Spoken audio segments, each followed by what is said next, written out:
Hello friends, मैं रंजन वर्मा कृता coaching institute में आपका स्वागत है। फ्रेंड्स, आज हम शुरू कर रहे हैं प्राचीन भारत का इतिहास का चौथा पॉइंट जो है बौद्ध धर्म। तो आइए देखते हैं इससे संबंधित प्रश्नों को। तो इसका ये जो पहला प्रश्न है, यह है गौतम बुद्ध का जन्म कब हुआ था। गौतम बुद्ध का जन्म कब हुआ था? 563 ईसा पूर्व, या 558 ईसा पूर्व, या 561 ईसा पूर्व, या फिर 544 ईसा पूर्व। तो गौतम बुद्ध का जो जन्म हुआ था वो हुआ था 563 ईसा पूर्व। तो इसके विकल्प को देख लेते हैं। तो इनका जन्म हुआ था 563 ईसा पूर्व, कपिलवस्तु के निकट लुम्बिनी में हुआ था। ये इनका जन्म कपिलवस्तु के निकट लुम्बिनी में 563 ईसा पूर्व में हुआ था। अब इसके बाद वाले क्वेश्चन को देखेंगे। दूसरा नंबर, बुद्ध के जीवन की किस घटना को महाभिनिष्क्रमण के रूप में जाना जाता है? ये जो महाभिनिष्क्रमण है, ये निष्क्रमण से संबंध है, जिसको कहते हैं हम गृह त्याग। निष्क्रमण का मतलब होता है त्याग, तो महाभिनिष्क्रमण यानी कि उनका गृह त्याग, ये सही हो जाएगा विकल्प नंबर सी। इसके बाद वाले क्वेश्चन को देखेंगे।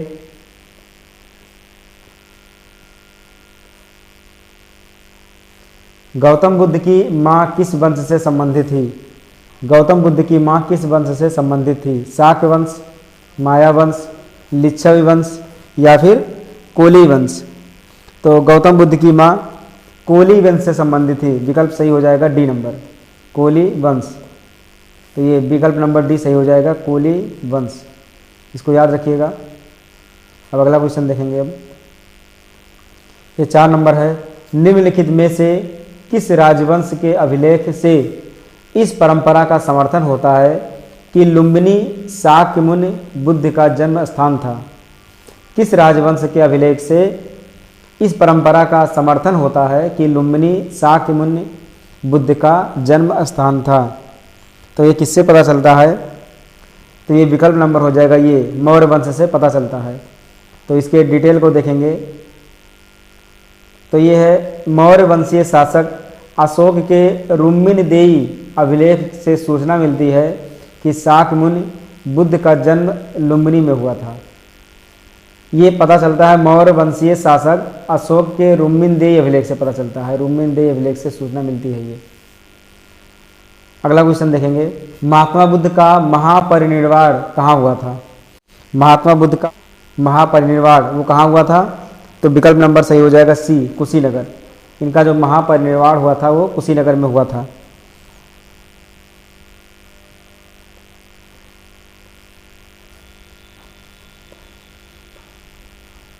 छठवां नंबर है, गौतम बुद्ध का महापरिनिब्बाण जिस राज्य में हुआ था वह था। तो ये किस राज्य में महापरिनिब्बाण, ये वही चीज़, एक ही चीज़ है। तो ये हुआ था विकल्प नंबर सी, यानी मल्ल में। ये मल्ल में हुआ था इनका महापरिनिब्बाण। अब इसके बाद में देखेंगे अगले क्वेश्चन को। महापरिनिर्वाण मंदिर अवस्थित है। महापरिनिर्वाण मंदिर कहाँ पर स्थित है? तो महापरिनिर्वाण जो मंदिर है वो जहाँ पर इनका महापरिनिर्वाण हुआ था कुशीनगर, वहीं पर इनका मंदिर भी स्थित है। तो डिटेल को देखेंगे इसके।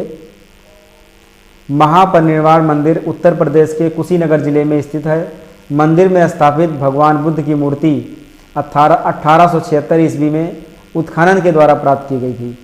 महापरिनिर्वाण मंदिर विश्व में बौद्ध धर्म के सबसे पवित्र मंदिरों में से एक माना जाता है। तो ये नंबर हो जाएगा कुशीनगर में। अब इसके बाद 8वां नंबर है, निम्नलिखित राज्यों में से किनका संबंध बुद्ध के जीवन से था? किनका संबंध, जो राज्य दिया है इनमें से किनका संबंध बुद्ध के जीवन से था? ये संबंध था कौशल से और मगध से। इसमें अवंती और गांधार से कोई संबंध नहीं था, कौशल और मगध से संबंध था, यानी विकल्प नंबर हो जाएगा सी, 3 और 4। इसके डिटेल को देखेंगे अब हम। ये है, गौतम बुद्ध ने अपनी शिक्षा के प्रचार प्रसार हेतु मगध एवं कौशल दोनों राज्यों में भ्रमण किया था। तो मगध और कौशल दोनों राज्य में भ्रमण किया था, बाकी अवंती और गांधार इससे संबंधित नहीं है। अगला क्वेश्चन देखेंगे अब। गौतम बुद्ध द्वारा अपने धर्म में दीक्षित किया जाने वाला अंतिम व्यक्ति निम्नलिखित में से कौन था? दीक्षित किया जाने वाला अंतिम व्यक्ति कौन था इसमें? तो ये है सुभद, इनका नाम सुभद है। इनके बारे में देखेंगे थोड़ा डिटेल। तो अपने जीवन के अंतिम वर्ष में गौतम बुद्ध अपने शिष्य चुंद के यहाँ पावा पहुँचे। यहाँ सूकर माधव भोज सामग्री खाने से वह अतिसार रोग से ग्रसित हो गए। इनको अतिसार हो गया। फिर वह पावा से कुशीनगर चले गए और यहीं पर सुभद को उन्होंने अपना अंतिम उपदेश दिया। ये जहाँ पर ये गए थे वहीं पर उन्होंने सुभद को अपना अंतिम उपदेश दिया था, इसलिए विकल्प सही हो जाएगा सुभद। अगला क्वेश्चन देखेंगे।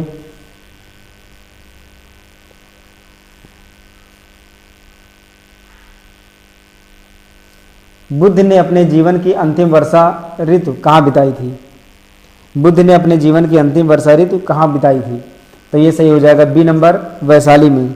वैशाली में इन्होंने अपने जीवन की अंतिम वर्षा ऋतु बिताई थी। निम्नलिखित में से कौन सा एक बौद्ध मत में निर्वाण की अवधारणा की सर्वश्रेष्ठ व्याख्या करता है?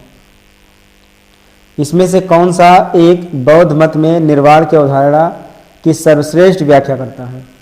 तृष्णा रूपी अग्नि का समन, स्वयं की पूर्णता, अस्तित्वहीनता, परमानंद एवं विश्राम की स्थिति, धारणातीत मानसिक अवस्था। तो इसमें जो पहला विकल्प है तृष्णा रूपी अग्नि का समन, ये बौद्ध मत में निर्वाण की अवधारणा की सर्वश्रेष्ठ व्याख्या करता है।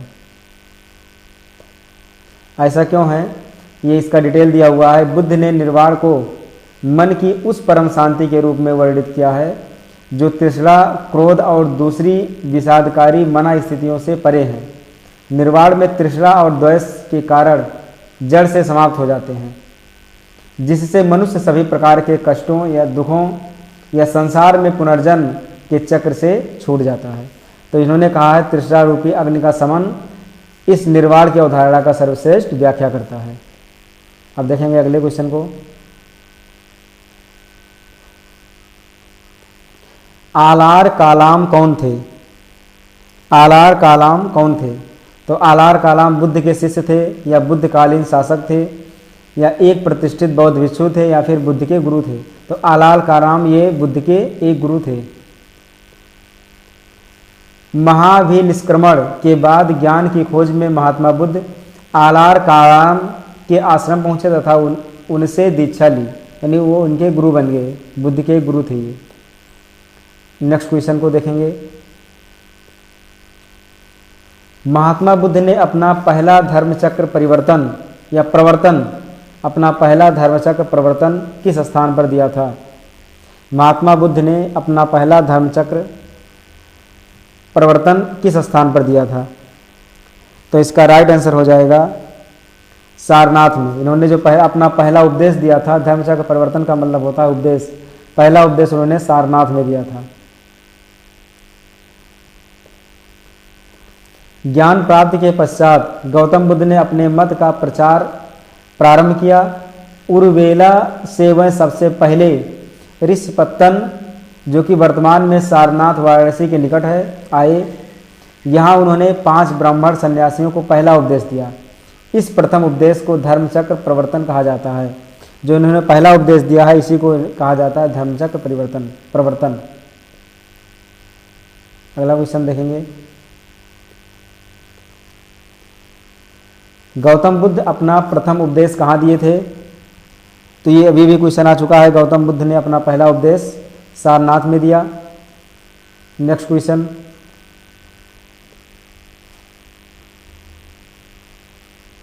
बुद्ध ने सर्वाधिक उपदेश दिए थे। बुद्ध ने सबसे ज़्यादा उपदेश कहाँ दिए थे? तो उन्होंने सबसे ज़्यादा उपदेश दिया श्रावस्ती में। बुद्ध ने सर्वाधिक जो उपदेश दिया है वो श्रावस्ती में दिया है। बुद्ध के सबसे अधिक शिष्य कौशल राज्य में हुए थे तथा यहाँ की राजधानी श्रावस्ती में ही उन्होंने सर्वाधिक उपदेश दिए थे। उनके सबसे ज़्यादा शिष्य कौशल में ही थे। अगला क्वेश्चन देखेंगे। बुद्ध कौशाम्बी किसके राज्यकाल में आए थे? बुद्ध कौशाम्बी किसके राज्यकाल में आए थे? तो इसका राइट आंसर हो जाएगा उदयन। ये उदयन के राज्यकाल में आए थे। महात्मा बुद्ध वत्सराज उदयन के शासनकाल में कौशाम्बी आए थे, वहाँ उन्होंने 9वां विश्राम किया। उदयन ने पिंडोला भारद्वाज के प्रभाव से बौद्ध बनने के बाद घोषिताराम विहार भिक्षु संघ को दान किया। तो ये राइट आंसर हो जाएगा उदयन। नेक्स्ट क्वेश्चन, बुद्ध की मृत्यु के पश्चात प्रथम बौद्ध संगीत की अध्यक्षता की गई। बुद्ध की मृत्यु के पश्चात प्रथम बौद्ध संगीत की अध्यक्षता की गई। तो इसमें किसके द्वारा की गई? महाकश्यप द्वारा, कि धर्मसेन द्वारा, या अजातशत्रु द्वारा, या फिर नागसेन द्वारा। तो जब प्रथम बौद्ध संगीत की अध्यक्षता की गई थी वो महाकश्यप द्वारा की गई थी। प्रथम बौद्ध संगीत बुद्ध की मृत्यु के तत्काल बाद राजगृह की सप्तपर्ण गुफा में हुई। जो पहला बौद्ध संगीत हुआ था वो राजगृह की सप्तपर्ण गुफा में हुई थी। इस समय मगध का शासक अजातशत्रु था। इस संगीत की अध्यक्षता महाकश्यप ने की थी। ये जो पहला बौद्ध संगीत हुआ था उसकी अध्यक्षता महाकश्यप ने की थी, तथा इसमें बुद्ध के प्रमुख शिष्य आनंद और उपाल भी उपस्थित थे। इसमें बुद्ध की शिक्षाओं का संकलन हुआ तथा उन्हें सुत्त और विनय नामक 2 पिटकों में विभाजित किया गया।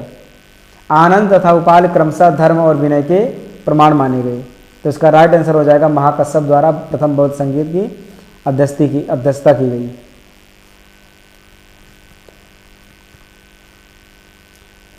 सप्तपर्णी गुफा स्थित है। सप्तपर्णी गुफा कहाँ पर स्थित है? तो ये सी नंबर सही हो जाएगा, राजगृह। सप्तपर्णी गुफा राजगृह में स्थित है।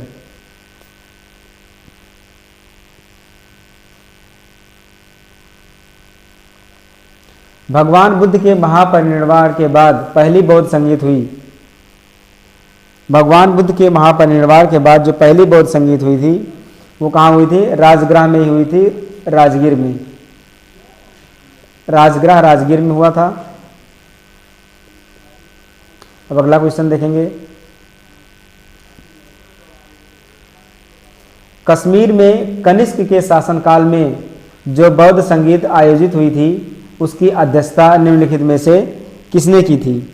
कश्मीर में कनिष्क के शासनकाल में बौद्ध संगीत जो आयोजित हुआ था उसकी अध्यक्षता किसने की थी? तो इसकी जो अध्यक्षता की थी वो थी वसुमित्र ने किया था। इसकी अध्यक्षता वसुमित्र ने किया था। बौद्ध धर्म की चतुर्थ संगीत कुषाण शासक कनिष्क के राज्यकाल में कश्मीर के कुंडलवन में हुई। इसकी अध्यक्षता वसुमित्र ने की थी तथा अश्वघोष इसके उपाध्यक्ष बने। ये चतुर्थ संगीत है। चतुर्थ जो संगीत हुआ था वो कुषाण शासनकाल कनिष्क के राज्यकाल में हुआ था और कश्मीर के कुंडलवन में हुआ था। अध्यक्ष थे वसुमित्र और उपाध्यक्ष थे अश्वघोष। अब अगले क्वेश्चन को देखेंगे।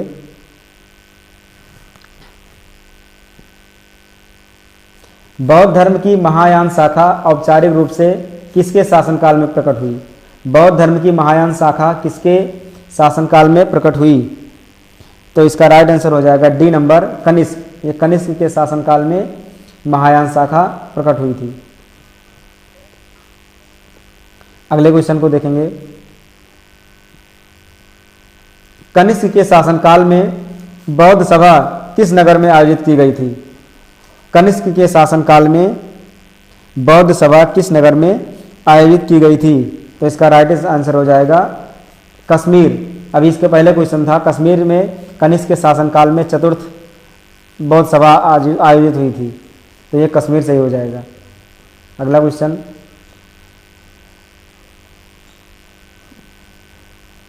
निम्नलिखित पर विचार कीजिए। इसमें विचार करना है बुद्ध में देवदत्वारोपण,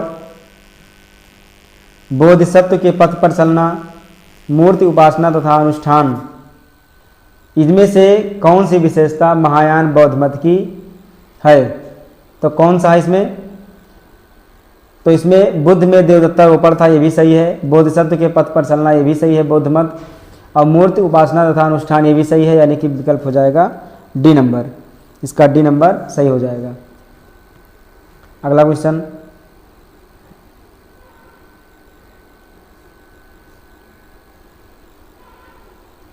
निम्नलिखित 4 स्थानों में हुई बौद्ध संगीतियों का सही कालक्रम नीचे दिए हुए कूट से ज्ञात कीजिए, ज्ञात करें।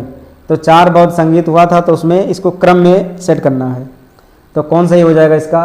तो सबसे पहले जो बौद्ध संगीत हुआ था वो राजगृह में हुआ था, यानी 2 नंबर पहले हो जाएगा।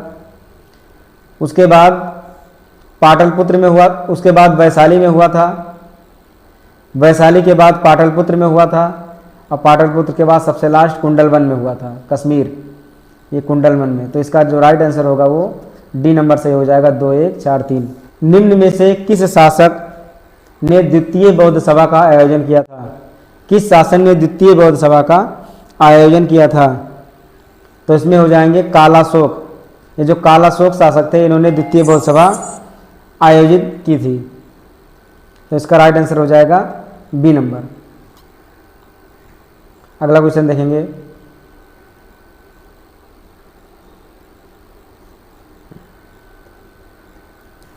ये 26 नंबर है। बुद्ध के जीवन की 4 महत्वपूर्ण घटनाओं और उनसे संबद्ध 4 स्थानों का नीचे उल्लेख है। यहाँ 2 स्तंभों 1 और 2 में अंकित है, इनका सुमेल कीजिए। तो पहला दिया है जन्म। इनका जन्म कहाँ पर हुआ था?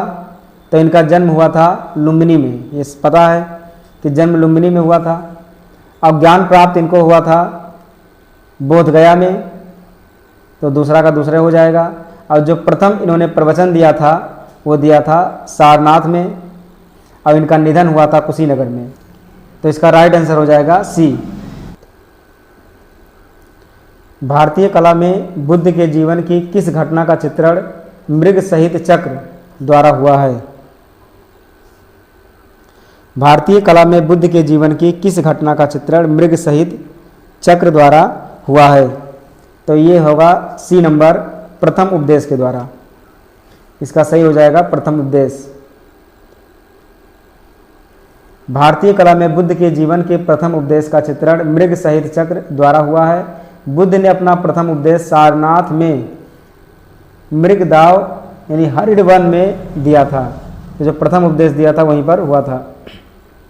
तो ये प्रथम उपदेश इसका सही हो जाएगा, सी नंबर विकल्प।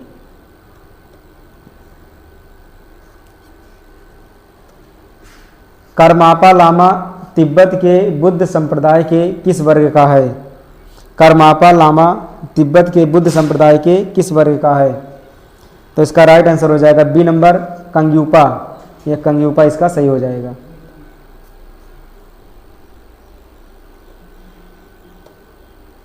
ये 29 नंबर है। महात्मा बुद्ध के संबंध में निम्नलिखित कथनों में कौन सही है? इसमें कौन सा सही हो जाएगा ये देखेंगे हम। लिखा है उनका जन्म कपिलवस्तु में हुआ था, बिल्कुल सही। उन्होंने बोधगया में ज्ञान प्राप्त किया था, बिल्कुल सही। उन्होंने वैदिक धर्म को अस्वीकार किया था, ये भी सही है। उन्होंने आर्य सत्य का प्रचार किया था, ये भी सही है। इसलिए डी विकल्प सही हो जाएगा। ये 4 के चारों सही हो जाएंगे।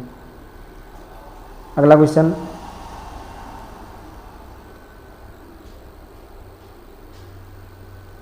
ये लास्ट क्वेश्चन है। बोधगया में बोध वृक्ष अपने वंश की इस पीढ़ी का है।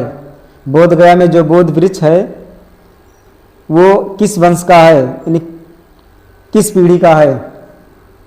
तो ये सही हो जाएगा सी नंबर, पंचम पीढ़ी का, यानी 5वीं पीढ़ी का है ये। इसके डिटेल को देखेंगे। महाबोध मंदिर स्थित वर्तमान बोध वृक्ष नहीं है, वही नहीं है जो पहले था बोध वृक्ष, वो अब वो नहीं है जिसके नीचे बैठकर महात्मा बुद्ध ने ज्ञान प्राप्त किया था। ऐसा क्यों है? ह्वेनसांग ने लिखा है कि ह्वेनसांग के अनुसार उस मूल वृक्ष को 7वीं शताब्दी में सम्राट शशांक ने नष्ट करा दिया था। वर्तमान वृक्ष जिसे हम देख रहे हैं वह 5वीं पीढ़ी का वृक्ष है जिसे अलेक्जेंडर कनिंघम ने लगवाया था। ये जो इस समय वृक्ष है उसको लगवाया था अलेक्जेंडर कनिंघम ने। यह वृक्ष पूरी तरह संरक्षित है और केवल इससे गिरी हुई पत्तियां को ही छूने एवं उठाने का अधिकार है, यानी उसको हम ज़्यादा नुकसान, इसको हम नुकसान नहीं पहुंचा सकते हैं, केवल उसके पत्तियों को जो गिरी हुई है उसी को छू सकते हैं या उठा सकते हैं। तो 30 क्वेश्चन हो गया। तो आज के लिए इतना ही। फिर अगले वीडियो में उसके बाद वाला जो भी क्वेश्चन होगा महात्मा बुद्ध से संबंधित उसको लेकर के आएंगे। तो फिर मिलते हैं अगले वीडियो में।